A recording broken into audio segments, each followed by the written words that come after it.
misalkan kita belum ada topik penelitian sama sekali. Jadi ini logikanya harus kita susun kembali supaya berurut.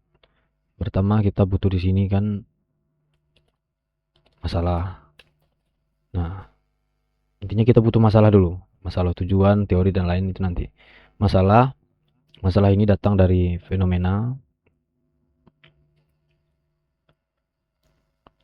Masalah ini datang dari fenomena. Nah, fenomena ini kita kan butuh data. Kita di sini butuh data. Nah, untuk penelitian sekunder, mau nggak mau kita harus cari data dulu. Barulah dari data tersebut kita lihat apa yang aneh dari data tersebut sehingga dia dikatakan sebagai fenomena. Kalau kita langsung mengasumsikan pengaruh apa terhadap apa, ya kita tidak bisa membuktikan. Jadi mau nggak mau kita harus lihat datanya dulu yang terekam di data. Oke, sekarang kita pakai AI.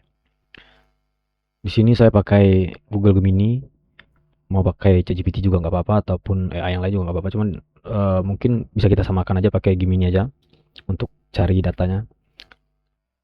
Promnya buat aja di sini. Eh, saya adalah seorang mahasiswa.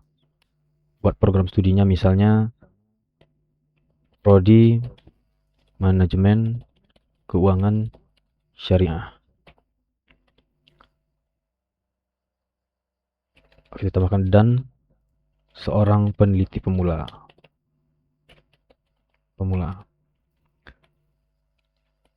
Saya ingin meneliti di bidang studi saya tersebut. Jadi intinya kita mau meneliti di khusus di bidang manajemen keuangan syariah. Nah, di sini kita jelaskan yang terkait ini tadi, masalah fenomena dan data. Kita trigger dia dulu. Sejauh pemahaman saya, penelitian itu berasal dari adanya masalah. Dan masalah itu ada karena adanya fenomena atau ketidaksesuaian teori dengan realitas.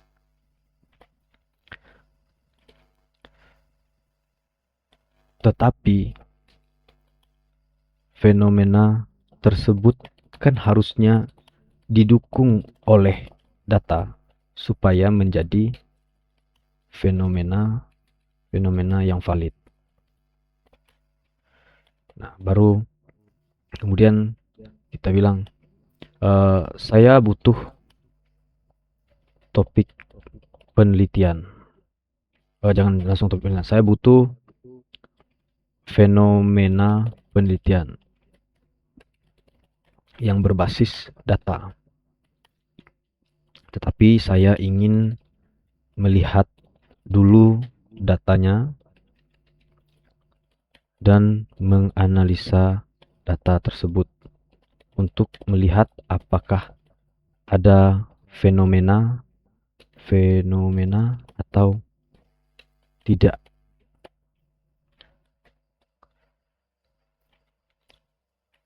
Jadi tolong kamu bantu saya mencari data untuk penelitian saya di bidang studi saya tersebut. Bilang di sini. Kita kan di sini mau cari faktor-faktor. Jadi bilang aja saya ingin meneliti pengaruh dua variabel X terhadap variabel Y. Jadi dua variabel X terhadap variabel Y. Kita belum tahu variabel X-nya apa, Y-nya apa. Jadi kita butuh lihat dulu dari datanya apa yang bisa dijadikan X dan apa yang bisa dijadikan Y. Nah, kemudian kita bilang lagi di sini. Saya membutuhkan data yang lengkap dan akurat langsung dari sumber datanya.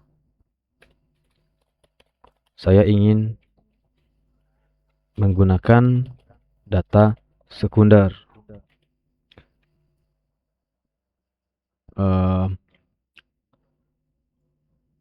Boleh berupa data time series ataupun cross section. Nah, sebenarnya ada satu lagi itu data panel. Cuman cukup menggunakan data time series ataupun cross section saja untuk kita sebagai peneliti pemula. Tetapi direkomendasikan kalau bisa menggunakan data panel. Data panel itu kan kombinasi antara data time series dengan data cross section. Cukup ini aja dulu promnya. Nah, kita sudah bilang saya membutuhkan data yang lengkap dan akurat dari sumber datanya yang ingin menggunakan data sekunder, boleh berupa data time series ataupun cross section. Pertanyaannya di sini, di manakah saya harus mencari data tersebut? Nah, enter. Nah, ini jangan di skip aja, jadi mending kita baca sampai dari apa yang dihasilkan sama AI-nya. Senang sekali berdiskusi dengan sesama peneliti, apalagi yang mulai dengan cara berpikir yang tepat, penelitian yang kurang berakar dari fenomena real yang didukung oleh data, bukan sekedar asumsi. Dalam manajemen keuangan syariah, data sekunder, baik time series seperti laporan bulanan, tahunan, maupun cross section seperti data antar perusahaan, negara pada tahun tertentu dapat melimpah dan bisa diakses secara publik. Berikut adalah panduan lengkap mengenai di mana Anda bisa berburu data akurat, legal, dan langsung dari sumber utamanya untuk dilakukan analisis guna menemukan fenomena penelitian. Nah, pertama di sini dia punya opsi OJK. Mereka menyediakan data makro dan mikro keuangan syariah secara berkala. Apa yang dicari: statistik perbankan syariah, statistik pasar modal syariah, dan statistik IKWin bla bla bla. Jenis datanya time series. Contoh fenomena yang bisa dicari: Anda bisa mengunduh SPS selama 5 tahun terakhir, lalu menganalisis tren rasio keuangan seperti ini penjelasannya. Jika tren PMI melonjak tajam pada periode tertentu, untuk contohnya, ini situsnya. Kemudian Bank BI, sebagai bank sentral, BI menyediakan data kebijakan moneter segala macam. Kemudian di sini ada juga Bursa Efek Indonesia, ini tempat sumber-sumber kita bisa mencari data. Kemudian ada juga BPS, data pendapatan domestik bruto, tingkat kemiskinan, tingkat pengangguran, hingga indeks pembangunan manusia, lembaga zakat dan wakaf. Nah, di sini dia juga kasih tahu nih, di sini kan juga ada linknya untuk kita akses. Tips mulai untuk peneliti pemula: unduh data mentah dulu, buka situs OJK atau BI, unduh data biasanya dalam format Excel selama 3-5 tahun terakhir. Lakukan plotting grafis sederhana, gunakan Excel segala macamnya, cari anomali, lihat grafiknya apakah ada penurunan tajam segala macam. Itu kan variabel dan segala macam. Ini mungkin kita yang nomor 2 sampai nomor 4 kita skip, bisa kita skip. Nah, di sini kan kita bisa buka langsung dari link ini. Tetapi kita minta aja dia langsung di sini, berikan saya akses langsung ke data tersebut untuk saya download.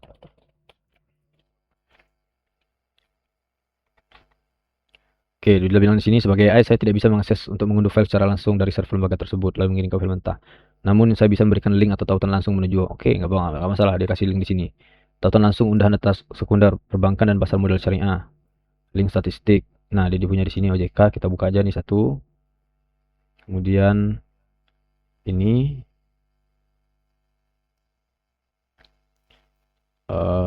BI. Ini kan masih banyak lagi laporan keuangan dan seterusnya. Nanti diklik aja linknya di sini. Ini kita anggap aja yang ini, statistik saham syariah dari OJK. Kita buka di sini. Ini sebenarnya sama aja, statistik perbankan syariah. Ini statistik saham syariah. Kita pilih salah satu. Ini misalnya kita pilih link ini aja. Statistik saham syariah April 2026. Ini direkapan pada tahun 2026. Ini rekapan Maret 2026. Kita ambil yang terbaru. Kemudian kita klik aja di sini. Nah, sampai dia kebuka otomatis. Nah, ini rekapan datanya di sini. Tinggal kita download di sini datanya. Kita download. Nah, setelah kita download, kita sekarang sudah punya filenya di sini. Statistik saham syariah April 2026. Yang ini saya udah download 2 kali nih tadi. Kita refresh dulu. Nah, file ini kita lempar lagi ke AI-nya.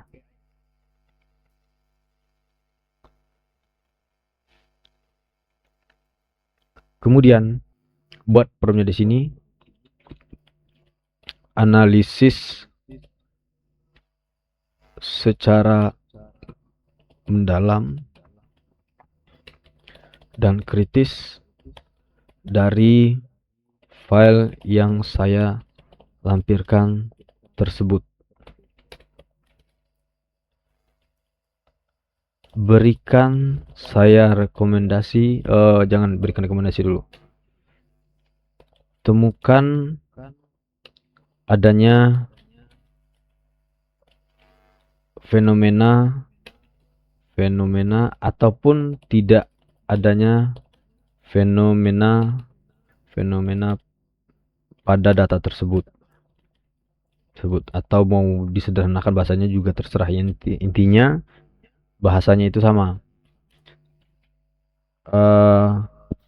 Kemudian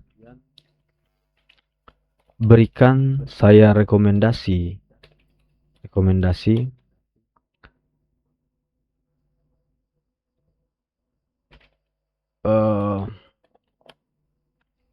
data apa yang bisa dijadikan fenomena penelitian.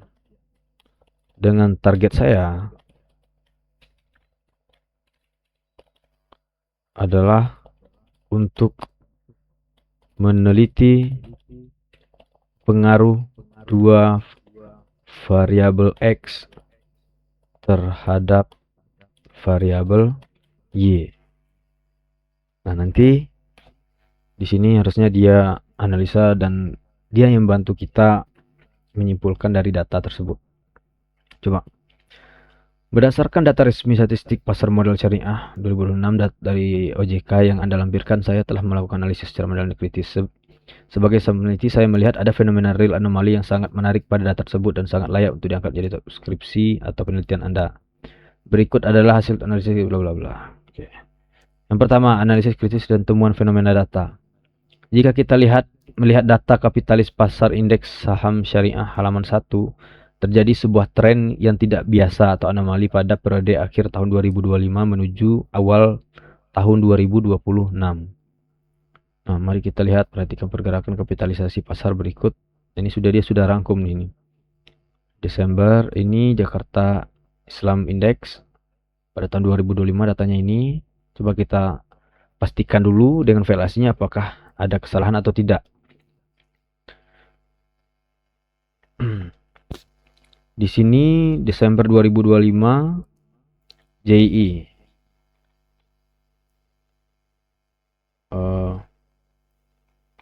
Sini. Tahun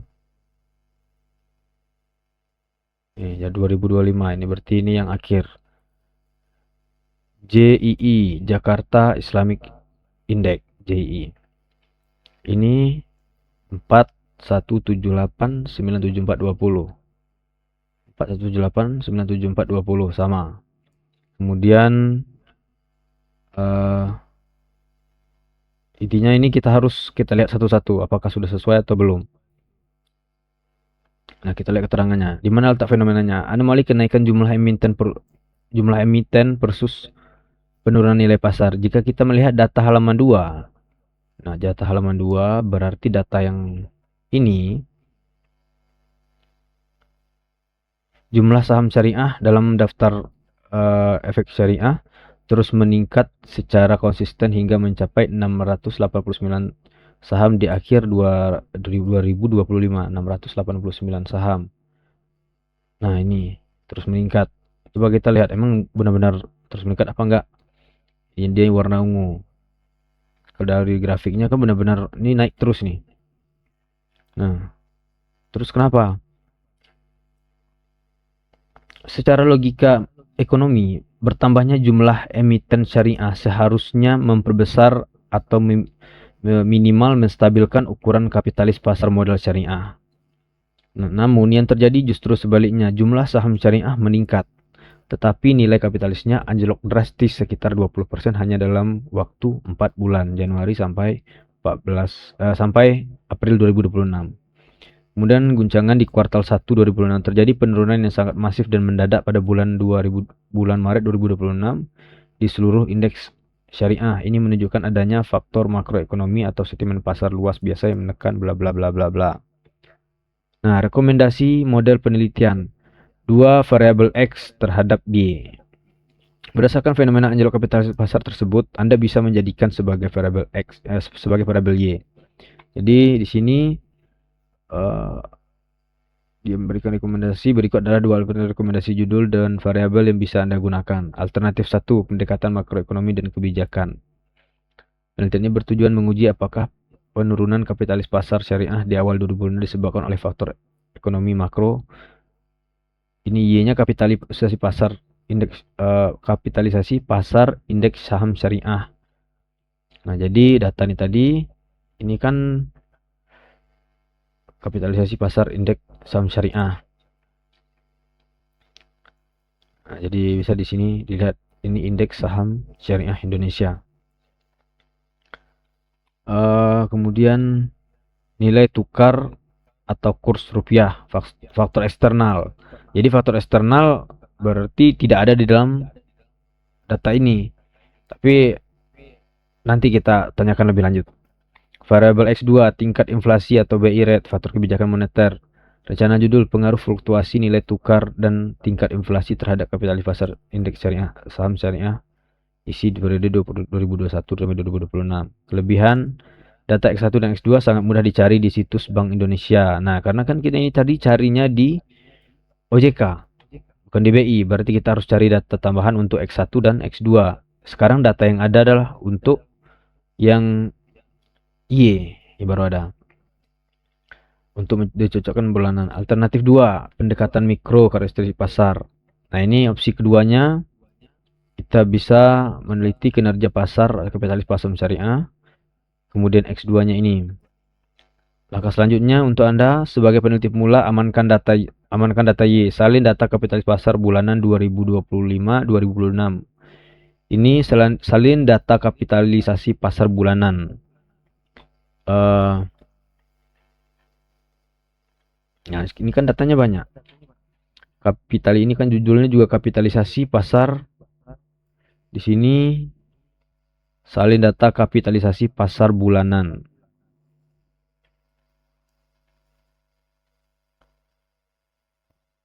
Coba kita tanya dulu kayaknya. Ini sebelum kita urus yang ini kita urus yang Y dulu. Ini kan karena datanya banyak, kita juga bingung nih.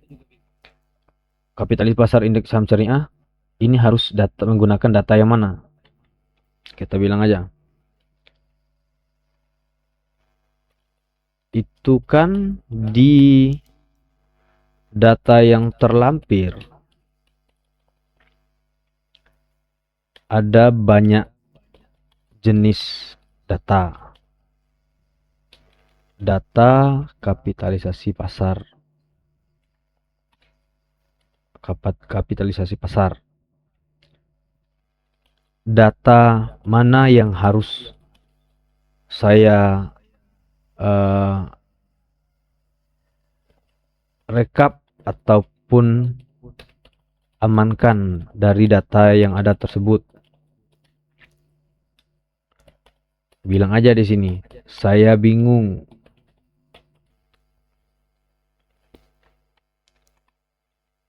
Jangan bingung, wajar sekali bagi peneliti pemula merasakan kewalahan melihat banyak angka. Mari kita sederhanakan. Di halaman 1 dokumen Anda ada 5 jenis indeks kapitalisasi pasar. 1, 2, 3, 4, 5, betul. Untuk penelitian Anda tidak perlu merekap semuanya. Anda cukup memilih satu jenis indeks saja sebagai variabel Y. Nah, jadi katanya sini Anda cukup memilih satu jenis indeks saja sebagai variabel Y. Sebagai variabel dependen, tergantung fokus penelitian Anda, ingin yang Anda ambil. Nah, berarti di antara 5 ini kita mau ambil yang mana di sini? Kita anggap aja kita pilih yang Jakarta Islamic Index. Oke, berarti kita ini nggak kita pakai nih. Indeks saham syariah Indonesia, kemudian ada JII, IDX MES BUMN 17, IDX syariah growth, ini nggak kita pakai. Kita makainya yang Jakarta Islamic Index karena diminta ambil satu aja.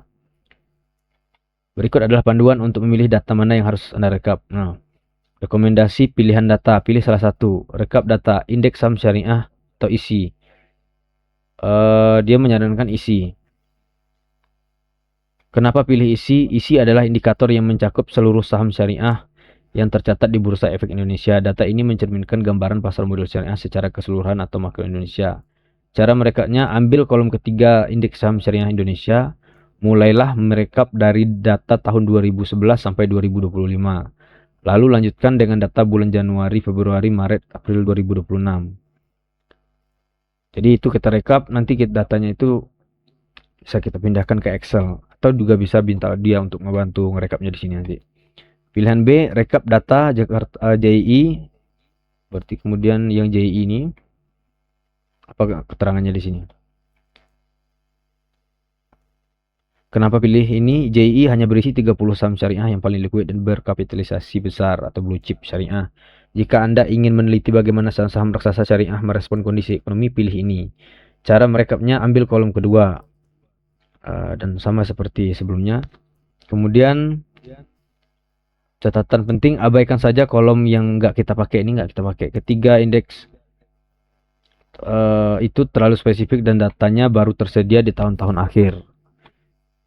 Kemudian apa katanya di sini? Cara membuat file Excel rekapannya, buka Microsoft Excel lalu buat format tabel seperti berikut ini. Untuk mempermudah analisa data time series Anda.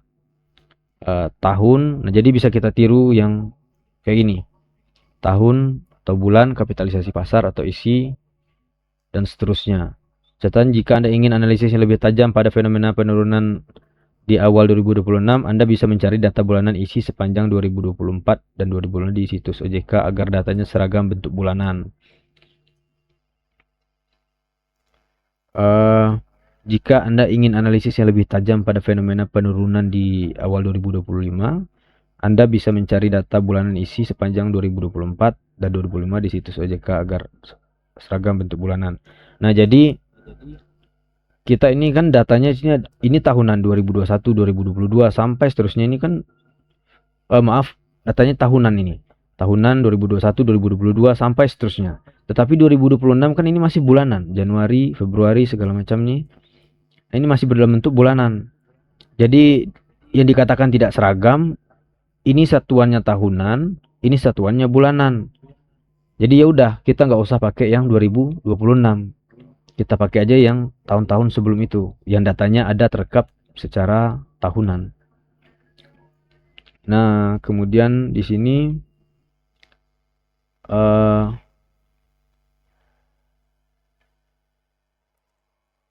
kita minta dia, kita tanya dulu. Ini kita kan datanya banyak. Kita tanyakan dari bilang, oke, saya memilih saham, bukan saham, ini apa namanya? Saya memilih Jakarta Islamic Index. Saya memilih Jakarta Islamic Index. Itu kan datanya banyak.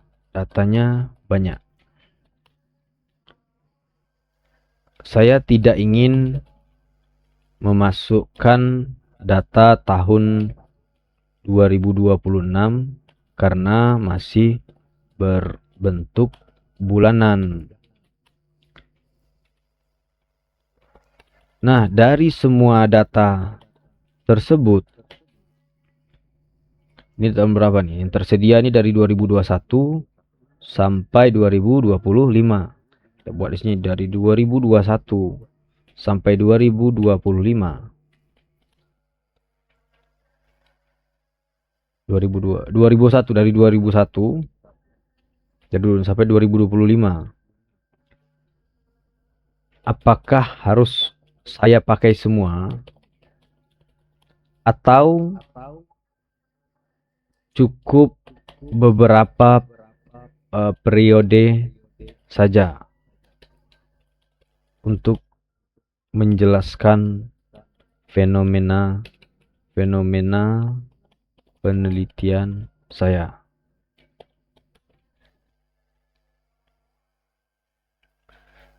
Pilihan yang sangat bagus, menggunakan JII adalah langkah yang tepat karena indeks ini legendaris dan memiliki rekam jejak data terpanjang di Indonesia. Terkait pertanyaan Anda tidak harus memakai semua data dari tahun 2001 hingga 2025. Sebagai peneliti, Anda punya wewenang untuk menentukan batas penelitian. Untuk menentukan periode mana yang sebaiknya diambil, mari kita lihat polanya. Ada dua opsi terbaik yang bisa Anda pilih berdasarkan fenomena yang terlihat pada JII. Opsi pertama, ambil periode 5 tahun terakhir 2021 sampai 2025. Sangat direkomendasikan untuk pemula. Jika Anda ingin meneliti fenomena yang paling aktual dan hangat, cukup ambil rentang waktu 5 tahun terakhir, 5 tahun ini. Data terlengkap 2021, 2022 sampai 2025. Fenomena yang dijual bab 1 pada periode ini terjadi lonjakan kapitalis pasar JI yang sangat luar biasa. Artinya nilai seterusnya. Artinya nilai melonjak lebih dari 1% hanya dalam waktu 5 tahun. Fokus penelitian menguji faktor apa, variabel X dan X2 yang mendorong pertumbuhan masif saham blue chip syariah pasca pandemi seterusnya. Yang kedua, ini opsi kedua, ambil periode 10 tahun terakhir jika ingin hasil lebih akurat. Nah, jadi semakin banyak datanya, itu akan lebih akurat, akan semakin akurat.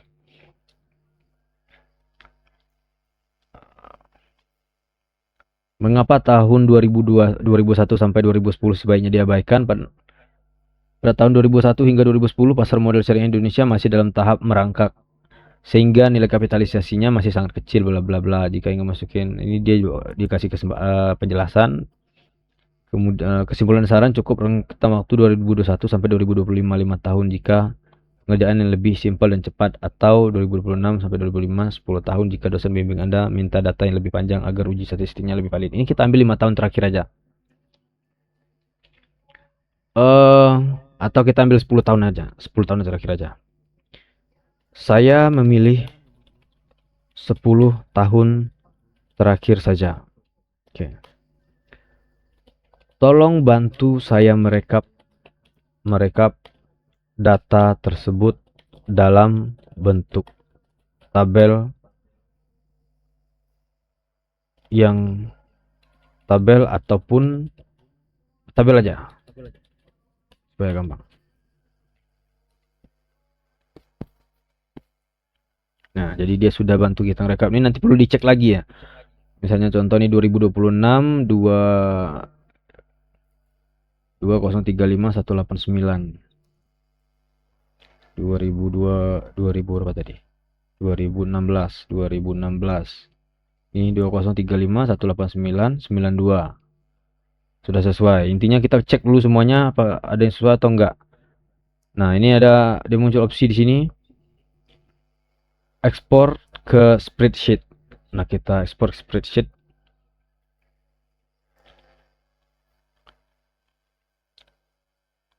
Nanti dia dalam bakal bentuk Excel di situ. Atau di sini juga kita bisa langsung copy aja. Kita copy. Kemudian sini Ctrl C, atau bisa juga langsung copy. Ini kita pindahkan ke Word.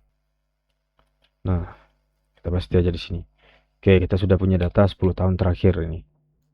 Ini kita kasih judulnya, ini tadi kapitalisasi pasar.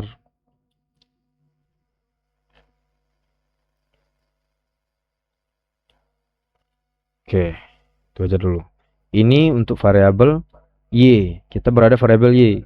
Sekarang kita cari data untuk variabel X1 dan X2. Variabel X1 tadi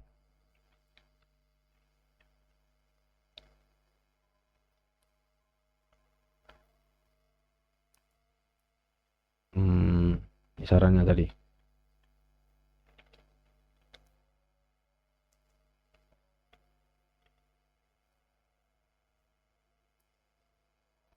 Nah, ini berarti buka website Bank Indonesia seperti panduan untuk mengambil data nilai tukar dan inflasi pada bulan yang sama. Jadi di sini berarti dia menggunakan rekomendasi yang mana nih tadi?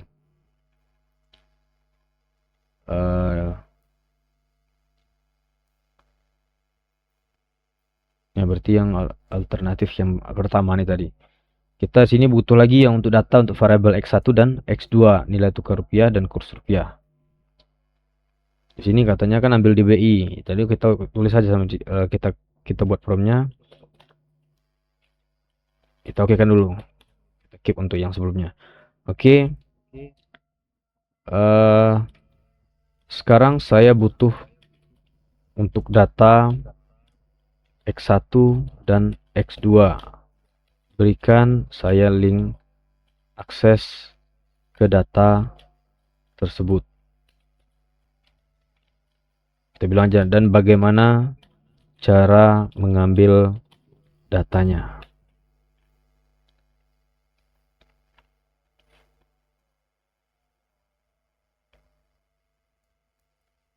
Pilihan sangat tepat dan klasik dalam analisis kebebasan adalah menggunakan dua variabel makro yang paling berpengaruh, inflasi dan nilai tukar atau kurs rupiah terhadap USD. Berikut adalah link akses langsung dari BI beserta panduan teknis cara mengambil datanya agar pas dengan periode data JI.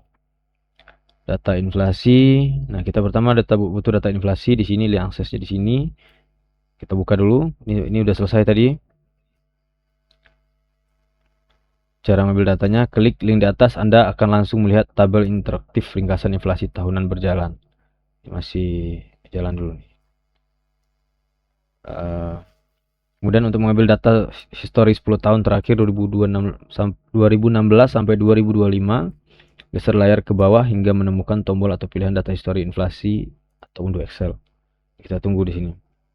Ini data inflasi. Nah, ini betul datanya nih.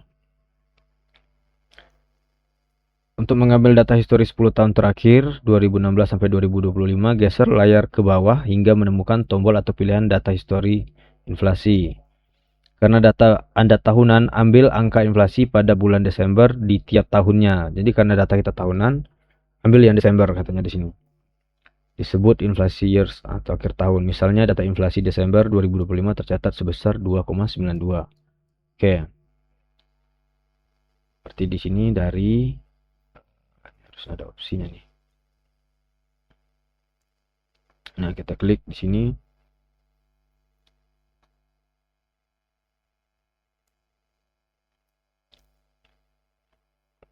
Periodenya di sini bulanan ini. Untuk mengambil data histori 10 tahun terakhir, geser layar ke bawah hingga menemukan tombol pilihan data histori atau Excel. Karena data Anda tahunan, ambil angka inflasi pada bulan Desember di tiap tahunnya. Nah, oke, kita ambil data inflasi Desember. Ini 2026. 2026 kita nggak diambil tadi. Kita dari 2016. 2016 mana 2016? Desember 2016. Desember 2016. Ini sampai ini juga kita buat 2016 Desember. Jadi itu yang untuk periode di bulan ini aja. Cari.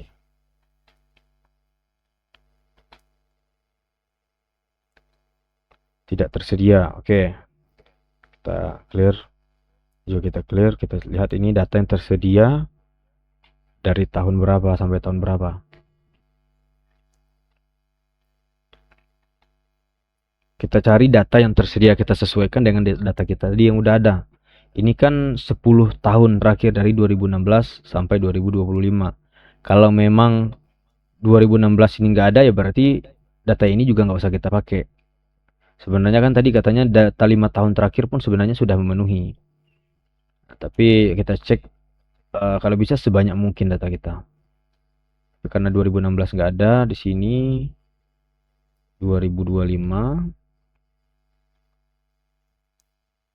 di sini 2018 secara manual saja. 2017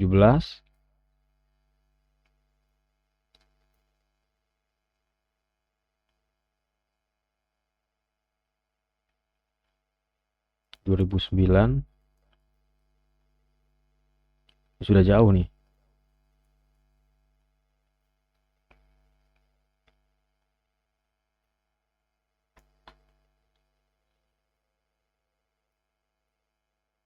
Coba ini 2010. Kalau di 17 masih 2012. Nah, ini udah dekat ke 2020, 2016. Nah, ini udah masuk 2016.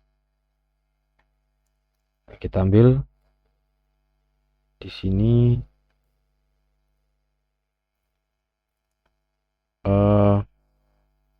Ini harus kita rekap satu-satu. Coba kita coba di sini filternya apakah bisa untuk bulan Desember sampai 2025 di sini.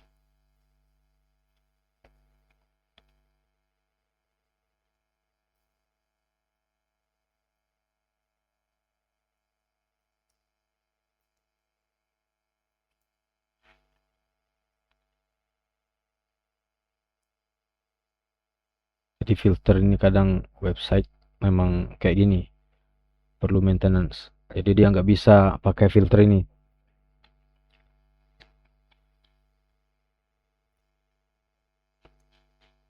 Ya udah nggak apa-apa. Kita secara manual aja. Coba kita lihat di sini kalau cetak tabel di sini. Kita bisa langsung cetak juga. Udah. Ini unduh juga bakal bentuknya nanti bakal kayak ini. Jadi solusinya ya udah kita cari kita salin secara manual aja. Tadi kita butuh ini 2017, 2016,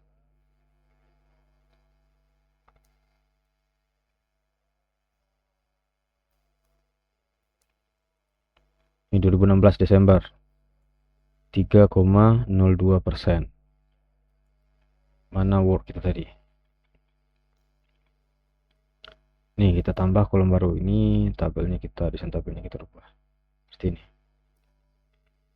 Ini kita tambah, klik kanan, kemudian sisipkan di sebelah kanan tabel sini. Ini untuk data inflasi. Ini inflasi atau di sini X1. Ini kita buat tadi data ini Y.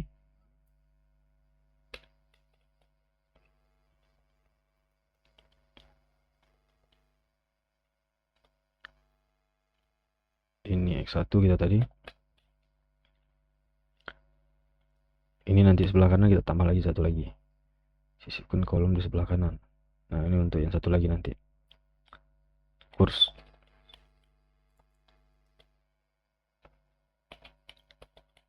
X2. Oke. Inflasi 2016 di sini. Desember 2016 3,02. Udah 3,02, kemudian yang 2017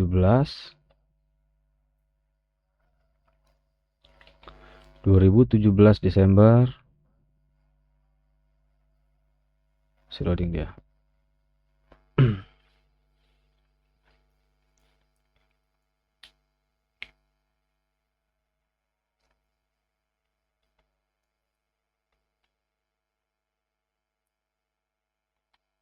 Desember 2017 3,61. Kemudian 18 di sini ada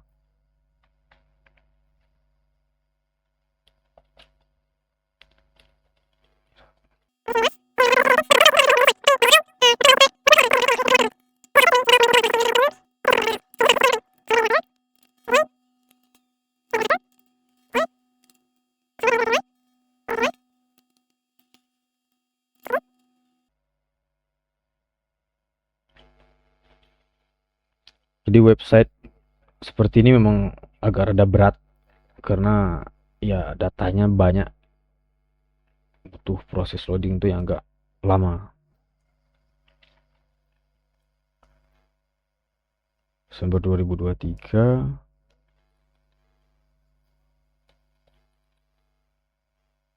kemudian Desember 2024. Nah, satu lagi untuk 2025 Desember 2025. Oke, ini aja. Cukup.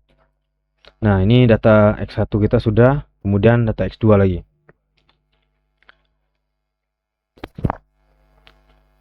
X2 tadi data nilai tukar kurs rupiah atau X2. Cara ngambilnya ini kita buka linknya dulu. Ini inflasi sudah beres tadi. Kurs transaksi BI. Ini coba kita buka kolom mencari mata uang untuk US dollar atau rentang dalam pemantauan. Ini cara pertama bisa pakai link ini tadi. Coba kita buka di sini. Kemudian menggunakan data seki paling digunakan untuk paket lengkap. Jika ingin mengunduh spreadsheet yang langsung berisi rekapan tahun rapi, gunakan data statistik ekonomi dan keuangan Indonesia atau seki. Cara mengambil datanya, pilih bab sektor eksternal. Biasanya di bab 4 atau 5 tergantung pembaruan web. Cari file Excel berjudul nilai tukar rupiah atau kurs transaksi Bank Indonesia. Coba kita lihat di sini dulu. Ini harian, kita butuh time series. Ini rubah jadi time series. Kalau ini data harian, ini time series. Kemudian kalau rupiah itu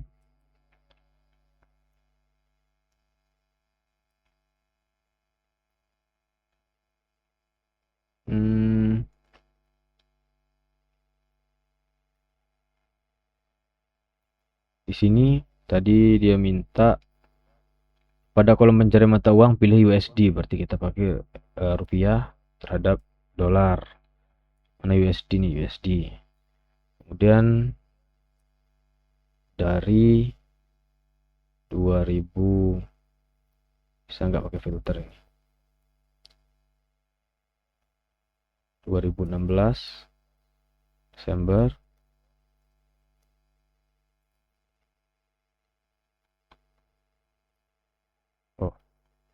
Desember 2016 tanggal 31 sampai dengan 2025 Desember tanggal 31. Coba kita ada enggak?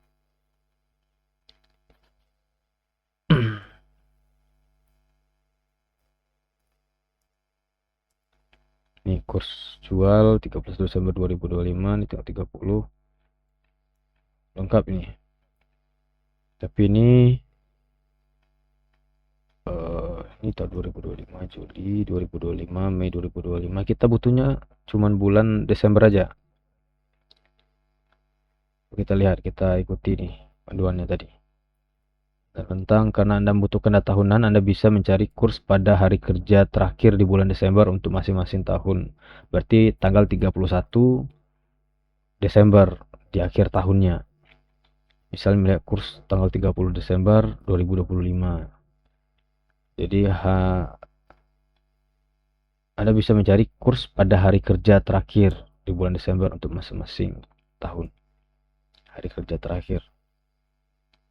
Nah, tapi kan masalahnya di sini biasanya tanggal 31 Desember itu coba kita lihat. Apakah libur? Ini Oktober, November, Desember, 31 Desember. Di sini dia bilangnya tadi pada hari kerja terakhir di bulan Desember untuk masing-masing tahun 2016 sampai 2025. Nah, catat angka kurs tengah yang tertera. Misal melihat kurs tanggal 30 Desember 2025. Di kurs di sini ada kurs jual, ada kurs beli. Nah, ini kan kita bingung mau ngambil kurs jual atau kurs beli. Ya tinggal kita bilang aja ke dia. Kita punya dua pertanyaan. Saya ada pertanyaan. Ataupun kalian bisa langsung tanyakan aja juga nggak apa-apa. Bulan Desember itu kan sampai tanggal 31. Kenapa harus diambilnya di tanggal 30? Kemudian pertanyaan kedua, catat angka kurs tengah yang tertera. Ini kurs tengah. Nggak ada kurs tengah. Di data yang tertera tidak ada kurs tengah. Yang ada kurs jual dan kurs beli. Mana yang harus saya ambil? Nah, biar diarahkan. Pertanyaan sangat kritis. Ini adalah detail penting, sering membuat bingungkan peneliti pemula, dan insting Anda sudah sangat bagus. Mari kita bedah dua pertanyaan Anda satu persatu. Kenapa mengambil tanggal 30 bukan tanggal 31 Desember? Alasannya adalah karena adanya hari libur bursa dan bank. Tanggal 31 Desember hampir selalu ditetapkan sebagai hari libur resmi untuk penutupan buku akhir tahun perbankan dan Bursa Efek Indonesia, atau jatuh pada hari Sabtu atau Minggu. Karena bank dan bursa tidak beroperasi atau tutup, maka tidak ada aktivitas perdagangan mata uang dan tidak ada rilis data kurs baru di tanggal 31 Desember. Prinsip data sekunder. Sebagai peneliti, kita harus mengambil data pada hari kerja terakhir di bulan Desember saat pasar keuangan masih buka dan mengeluarkan data resmi terakhir. Seringkali hari kerja terakhir itu jatuh tanggal 30 Desember atau bahkan 29 Desember. Nah, tapi coba kita lihat data tadi. Ini tanggal 30 Desember, nilainya segini. Aturannya hari ini kan dia udah tutup. Kita rekap. Di tanggal 31 juga ada rekapannya di sini. Coba kita tanyakan lagi ke dia. Nanti pertanyaan pertama ini nanti, jika tanggal 31 itu tutup, kenapa di datanya ada data pada tanggal 31 Desember?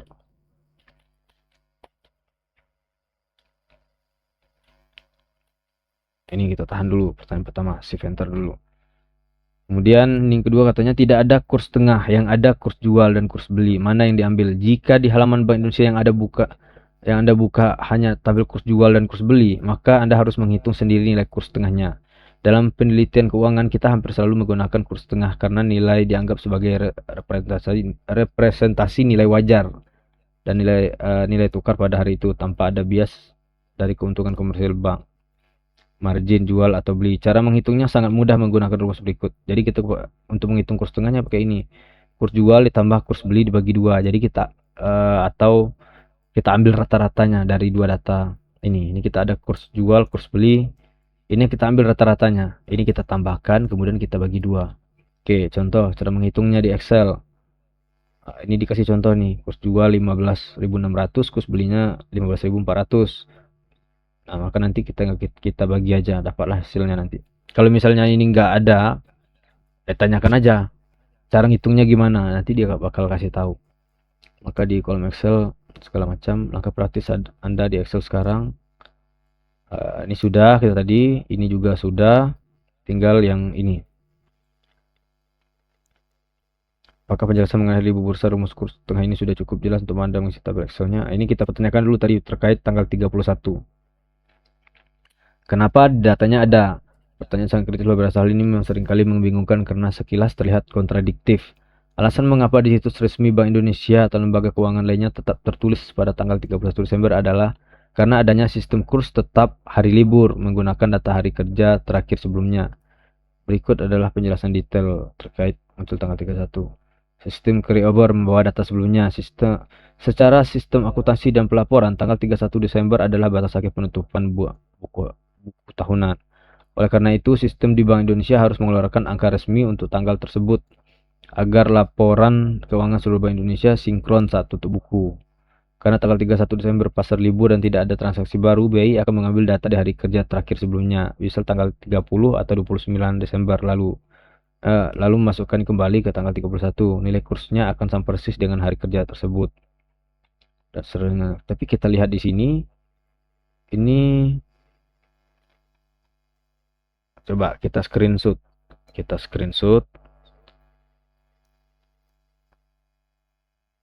Nah, kita pastikan di sini. Coba kamu lihat. Tapi di data itu nilainya tidak sama.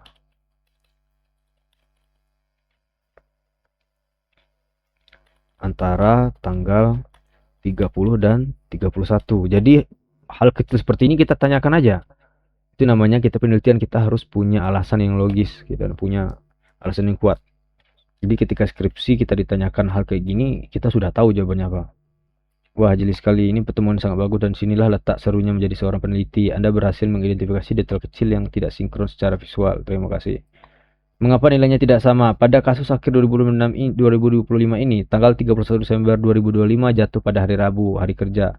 Meskipun bursa saham mungkin sudah libur untuk perdagangan publik, Bank Indonesia sebagai bank sentral ternyata tetap melakukan rilis data nilai tukar resmi atau kurs acuan terakhir di pagi hari sebelum sistem clearing dan operasional bank ditutup total pada hari itu. Karena ini dirilis pada hari yang berbeda, otomatis angkanya mengalami pergerakan tipis menyesuaikan pasar global yang masih bergerak. Data mana yang harus Anda ambil untuk 2025? Sesuai dengan aturan emas peneliti yang sempat kita bahas, karena Bank Indonesia merilis data resmi khusus untuk tanggal 31 Desember 2025, maka inilah yang mutlak Anda ambil karena merupakan angka final penutupan buku 2025 yang sah. Oke, masuk akal. Berarti nanti kalau misalnya di data ini kebetulan 2025-nya beda.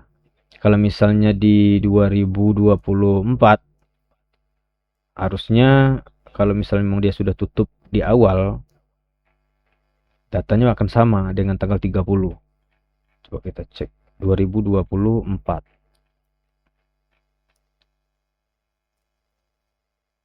Nah, ini juga ada nilainya. Ini beda juga dengan tanggal 30. Sekarang kita cek 2023. Februari, Januari 2023. Nah, yang ada ini bulan Desember.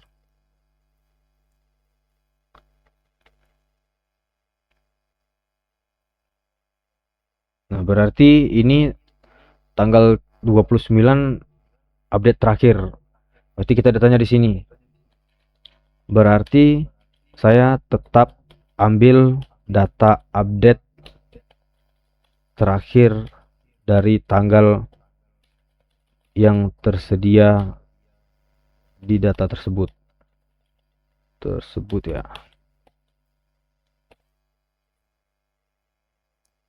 Betul sekali, 100% tepat. Prinsip utama dalam mengumpulkan data sekunder tahunan ada mengambil data pada tanggal paling akhir. Oke, berarti makanya saya bilang ini AI nggak apa-apa kita ajak debat kayak gini untuk benturkan. Jadi awalnya kan dia bilang kita ngambil data tanggal 30. Setelah kita kulik, ternyata ujung-ujungnya intinya kita ngambil data tanggal paling akhir. Dan makanya kita tanyakan alasannya apa segala macam. Nah, akhirnya ini diputuskan untuk ngambil data paling akhir. Jika BI tertentu tersedia sampai tanggal 31 Desember, ambil tanggal 31. Di tahun lainnya data BI hanya tersedia sampai 29 Desember. Karena tanggal 30 dan 31 jatuh di akhir pekan atau Sabtu Minggu, maka ambil tanggal 29 tersebut jadi acuan Anda sebagai bersembahan. Sekarang tabulasi Anda. Oke, sip. Ini apakah nggak bisa difilter ini?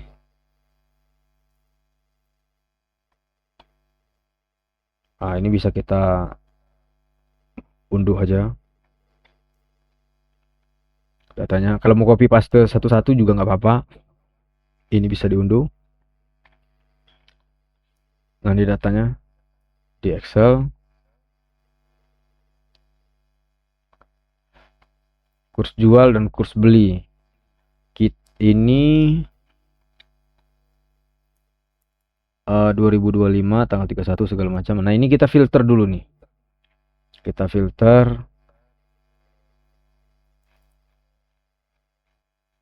Ataupun gini aja, biar nggak repot.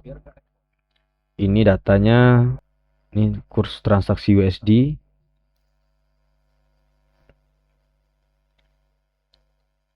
Ini kita lempar ke AI-nya lagi.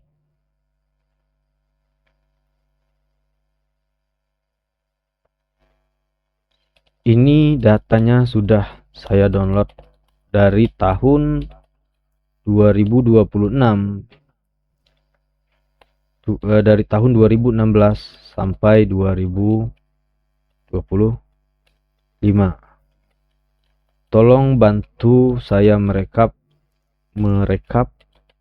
ataupun mengumpulkan data akhir tahun sesuai dengan kebutuhan saya tersebut. Rekap dalam bentuk tabel. Oke. Nah, ini kan datanya kita sudah ada tadi. Kurs jual dan kurs beli. Ini kita cari rata-ratanya. Tadi kan rumusnya ini sama dengan kurs jual kita tambahkan dengan kurs beli dibagi dengan 2. Muncul datanya ini. Kita klik 2 aja di sini. Nah, muncul. Ini kalau secara manual atau juga bisa pakai rumus average. Average-nya untuk rumus untuk cari rata-rata kita blok aja 2 kolom ini. Nah, hasilnya kan sama aja tuh. Kita klik 2 kali tuh. Nah, teman di sini tadi pertama Anda harus menghubungkan Google Search untuk mengaktifkan eksistensi Anda. Kali berikut hasil ini tanggal terakhir 2016, kurs jualnya kita cek dulu 13.503. 13.000 mana Desember 30 Desember 2016. Kita dari data 2025 aja. 31 Desember 2025 16.86591. 16.86591 ini 16.69809. Oke. Ini harusnya kita cek satu-satu datanya. Tapi sudah ini sudah langsung dicarikan kurs tengah. Baiknya ini kita coba cek nih 16.782. Kalau kita hitung tadi 16.782 sudah sesuai. Yang lain juga kita hitung harusnya sesuai. Oke, kalau sudah ini data kita sudah ada yang ini. Tinggal kita salin. Mana ujungnya tadi?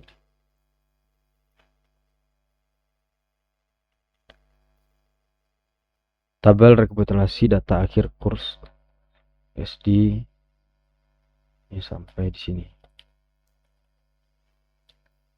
Nah, ini kita letakkan di bawah dulu. Karena ini kan masih data terpisah. Ini kalau mau buat tabelnya rapi, klik ini, kemudian desain tabel, kemudian klik ini. Kita kan cuma butuh kurs tengah. Nilai cuma yang ini aja. Jadi ini kita copy. Kemudian kita klik di sini, pastekan. Nah, begitu. Nah, kita sekarang sudah punya datanya nih. Kita save di sini data fenomena penelitian. Oke. Ini sekarang tabel di bawahnya kita hapus. Kita hapus, ini kita simpan lagi datanya. Jadi data yang ada di Word-nya memang tinggal hanya data yang sudah kerekap ini. Kemudian data yang sudah kerekap ini, tadi mana file data kita? Data fenomena penelitian, kita lempar lagi ke AI-nya. Di sini. Ini hasil akhir data yang sudah saya rekap. Sekarang sesuaikan dengan fenomena untuk penelitian saya. Jelaskan dengan paragraf deskriptif disertai penegasan adanya ketidaksesuaian antara teori dengan realita ataupun itu aja, realitas. Oke, enter. adalah draft narasi. Oke. Pasar modal syariah mencatat perkembangan yang sangat dinamis dalam satu dekade terakhir 2012. Berdasarkan data kapitalisasi pasar JI, industri ini sempat mengalami fase stagnasi dan koreksi tajam akibat hantaman pandemi global pada 2018 hingga 2021, di mana nilai kapitalisasi pasar anjlok ke titik terendah segala macam miliar. Pertumbuhan masif pada instrumen blue chip syariah ini mengindikasikan tingginya kepercayaan investor serta segala macam. Secara teoritis, pergerakan naik turunnya kapitalisasi pasar modal sangat sensitif terhadap indikator makroekonomi. Salah satunya adalah nilai tukar kurs berdasarkan teori portofolio. Nah, berarti dia di sini berdasarkan teori portofolio dan exchange rate pass-through. Depresi mata uang domestik melemahnya rupiah terhadap USD merupakan sinyal negatif bagi pasar modal karena akan meningkatkan biaya operasional emiten semacamnya. Berdasarkan teori ini, hubungan antara nilai tukar rupiah dan kapitalisasi pasar seharusnya bersifat negatif atau berbanding terbalik. Nah, jadi kalau rupiahnya naik, kapitalisasi pasarnya harusnya turun. Ketika nilai tukar rupiah melemah, maka kapitalisasi pasar seharusnya mengalami penurunan, akan sesuai seperti itu. Namun, realitas data historis periode 2021-2025 di Indonesia justru menunjukkan sebuah anomali dan ketidaksesuaian yang jelas antara teori ekonomi dengan realitas di lapangan. Sepanjang tahun 2021 ini dijelaskan banyak, nanti coba dicek lagi datanya itu, kita sesuaikan, baca data. Jadi kita bisa ngebaca data berdasarkan penjelasan deskriptif ini. Fenomena ini di mana melemah nilai tukar domestik justru berjalan beriringan dengan lonjakan rekor tertinggi kapitalisasi pasar bla bla bla bla. Nah. Tips tambahan untuk sidang atau bimbingan. Paragraf ketiga di atas adalah senjata utama Anda untuk menjawab pertanyaan dosen. Kenapa kamu meneliti topik ini? Nah, jadi paragraf ketiga 1, 2, 3. Nah, jadi di sini namun realitas data historis 2000 ini kan teorinya seperti ini, tetapi datanya seperti ini. Nah, seperti itulah. Jadi di sini selesailah fenomena penelitian karena adanya ketidaksesuaian antara ini teorinya, ini yang terjadi dari datanya. Sehingga perlu dilakukan penelitian. Nah, jadi seperti itu. Kemudian kan kita menentukan tujuan. Jadi di sini kita tadi sudah punya X1. Ini kita salin dulu ke Word. Word kita, mana Word kita tadi? Ini Word kita. Nah, di sini kita sudah punya Word di sini. Nah, ini data kita, ini penjelasan dari data kita. Tadi seperti di awal, ini X1 kita tadi adalah apa tadi X1 kita? X1 kita tadi kapitalisasi pasar ya.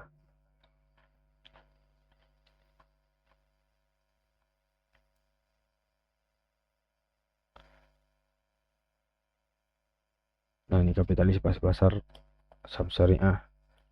Ini kapitalisasi pasar ini aja. Ini saham kapitalisasi pasar dari JI. Dari ini aja kita ambilnya. Ini kemudian variabel, ini gak usah pakai variabel di sini. Kita biar ringkas. X-nya itu Y-nya itu ini X1-nya adalah kapitalisasi bahasa ini Y, ini inflasi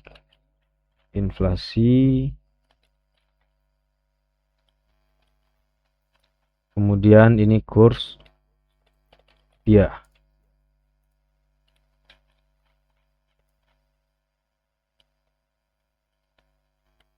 X2.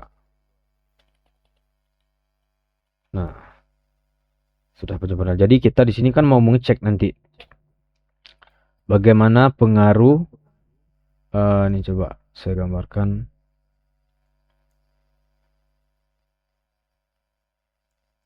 Sisipkan bentuk ini. Bagaimana pengaruh inflasi dan di sini kurs rupiah Nah, pengaruh ini terhadap kapitalisasi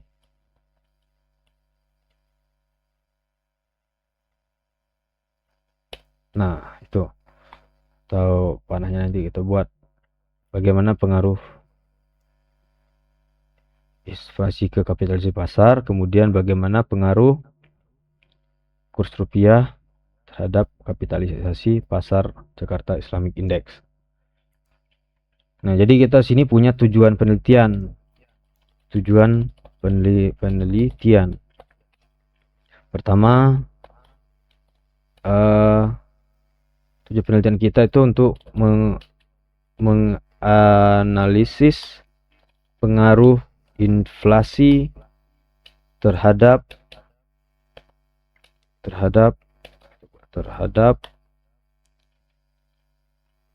kapitalisasi JII. Kemudian kedua, menganalisis pengaruh kurs rupiah terhadap JII.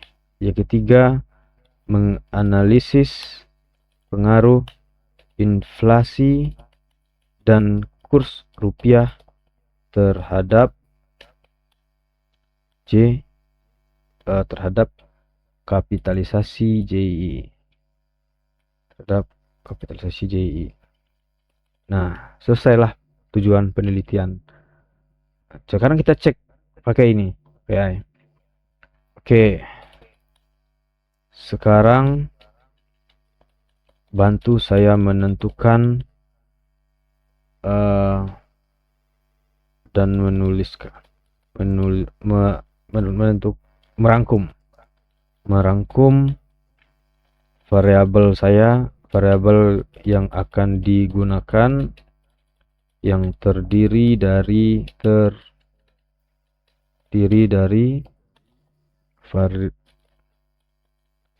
variabel 1 dan X2 serta variabel Y, dan juga bantu menentukan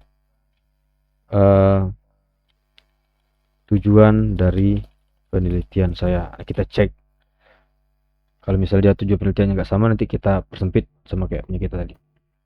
Rangkuman variabel penelitian, variabel dependen terikat Y, nah variabel kapitalisasi pasar JII sudah sesuai. Kemudian variabel dependen satunya di sini tingkat inflasi, variabel X2-nya di sini nilai tukar atau kurs rupiah terhadap USD.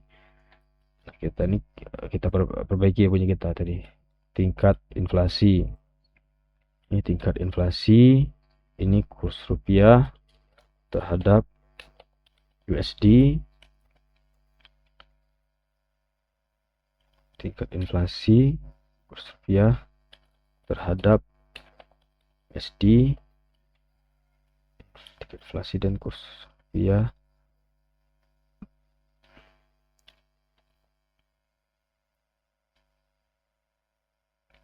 Ini kita ini aja kurs rupiah USD aja strip. Ini juga nggak apa-apa, sama aja artinya itu. Tingkat inflasi kurs rupiah terhadap USD. Oke. Tujuan penelitiannya untuk menganalisis pembuktian pengaruh tingkat inflasi secara parsial terhadap kapitalisasi pasar JII. Kemudian ini sudah sesuai. Untuk menganalisis pembuktian dan membuktikan pengaruh nilai tukar kurs rupiah secara parsial terhadap kapitalisasi pasar JII sudah sesuai. Kemudian untuk menganalisis dan membuktikan pengaruh tingkat inflasi X1 dan X2 secara simultan terhadap JI. Jadi sudah sesuai dengan tujuan penelitian kita. Nah, jadi apa maksud parsial dan simultan tadi? Parsial itu artinya pengaruh dari salah satu variabel saja, itu namanya parsial. Ini juga pengaruh variabel X2 saja terhadap Y, itu namanya parsial. Ini secara parsial. Kalau secara simultan itu artinya gabungan dari kedua variabel X-nya ini tadi, X1 dan X2 terhadap variabel Y, itu namanya secara simultan. Nah, ini kita buat aja kayak gini dulu. Kalau mau di copy yang di AI itu juga nggak apa-apa, kan kita buat secara ringkasnya saja. Jadi kurang lebih seperti itu sampailah di tujuan penelitian. Ini masalah kita sudah beres, fenomenanya ada dan didukung dengan data juga. Kemudian di sini tujuan penelitian kita juga, tujuan penelitian sudah ada. Nah, nanti baru kemudian kita tentukan teori dan studi relevannya. Jadi seperti itu.